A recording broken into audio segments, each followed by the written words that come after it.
ಕರ್ನಾಟಕದ ಸಮಸ್ತ ಮಾದಿಗ ಬಂಧುಗಳಲ್ಲಿ ಭಾಸ್ಕರ್ ಪ್ರಸಾದ್ ಮಾಡುವಂತಹ ಒಂದು ಮನವಿ ಏನು ಅಂತಂದರೆ, ಮೊದಲಿಗೆ ನಿಮ್ಮೆಲ್ಲರಿಗೂ ಜೈ ಭೀಮ್, ನಮಸ್ಕಾರ. ನಾನು ಮಾಡುವಂಥ ಮನವಿ ಏನು ಅಂತಂದರೆ, ಮೊದಲಿಗೆ ನೀವೆಲ್ಲರೂ ನನ್ನ ಕ್ಷಮಿಸಬೇಕು. ಕಾರಣ ಏನು ಅಂತಂದರೆ, ಕರ್ನಾಟಕದ ಒಳ ಮೀಸಲಾತಿ ಹೋರಾಟದ ಹಲವಾರು ಹಿರಿಯರಿದ್ದೀರಿ, ಅನುಭವಿಗಳಿದ್ದೀರಿ. 30 ವರ್ಷಗಳ ಒಳ ಮೀಸಲಾತಿ ಹೋರಾಟಕ್ಕೆ ತಮ್ಮ ಜೀವನ ಎಲ್ಲವನ್ನೂ ಕೂಡ ಕೊಟ್ಟಂಥವರಿದ್ದೀರಿ.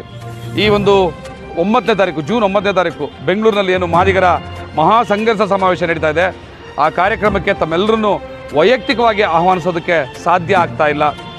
ತಾವೇ ನೋಡ್ತಾ ಇದ್ದೀರಿ, ಬೆಳಗ್ಗೆ ಎದ್ದು ವಾಕಿಂಗ್ ನಡೆಯೋದಕ್ಕೆ ಶುರು ಮಾಡಿದ್ರೆ ಮತ್ತು ರಾತ್ರಿ ಆಗುತ್ತೆ. ಹಲವಾರು ಕೆಲಸಗಳು ಮತ್ತು ಹಣಕಾಸನ್ನು ಹೊಂದಿಸುವಂತಹ ಒತ್ತಡಗಳು, ಆ ಕಾರ್ಯಕ್ರಮದ ರೂಪುರೇಷೆಗಳು ತಯಾರು ಮಾಡುವಂಥದ್ದು, ಸರ್ಕಾರ ಜೊತೆಗೆ ಮಾತುಕತೆ, ಮತ್ತು ಈಗ ಮುಖ್ಯಮಂತ್ರಿಗಳ ಜೊತೆಯಲ್ಲಿ ಒಂದು ಮೀಟಿಂಗ್ ಫಿಕ್ಸ್ ಆಗಿ ನಾವು ನಮ್ಮ ಡಿಮ್ಯಾಂಡನ್ನು ಸಮಾವೇಶಕ್ಕೆ ಮುಂಚೆ ಇಡ್ತಾ ಇದ್ದೀವಿ.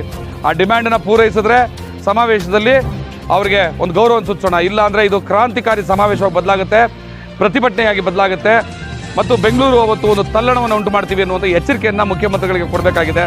ಈ ಎಲ್ಲ ಕೆಲಸ ಕಾರ್ಯಗಳಲ್ಲಿ ನಮ್ಮ ಇಡೀ ತಂಡ ತುಂಬ ಬ್ಯುಸಿಯಾಗಿದ್ದೀವಿ.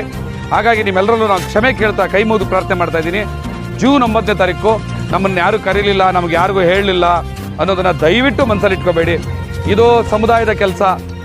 ಇಡೀ ಕರ್ನಾಟಕದ 40 ಲಕ್ಷಕ್ಕೂ ಹೆಚ್ಚು ಮಾದಿಗ ಸಮುದಾಯದ ಯುವಕರ ಭವಿಷ್ಯ, ನೌಕರರ ಭವಿಷ್ಯ, ನಮ್ಮೆಲ್ಲ ಅಣ್ಣ ತಮ್ಮಂದ್ರ ಭವಿಷ್ಯ. ಆ ಭವಿಷ್ಯಕ್ಕೋಸ್ಕರ ನಾವು ಈ ಹೋರಾಟವನ್ನು ಕಟ್ಟಿರುವಂಥದ್ದು. ಇವತ್ತಿಗಾಗಲೇ ಸರಿಯಾಗಿ 3 ತಿಂಗಳ ಮೇಲೆ 1 ದಿವಸ ಆಯಿತು. ಅಂದರೆ 93 ದಿವಸ ಆಯಿತು ನಾವು ಮನೆ ಬಿಟ್ಟು. 93 ದಿವಸದಿಂದ ಈ ಹೋರಾಟ ನಡೀತಾ ಇದೆ.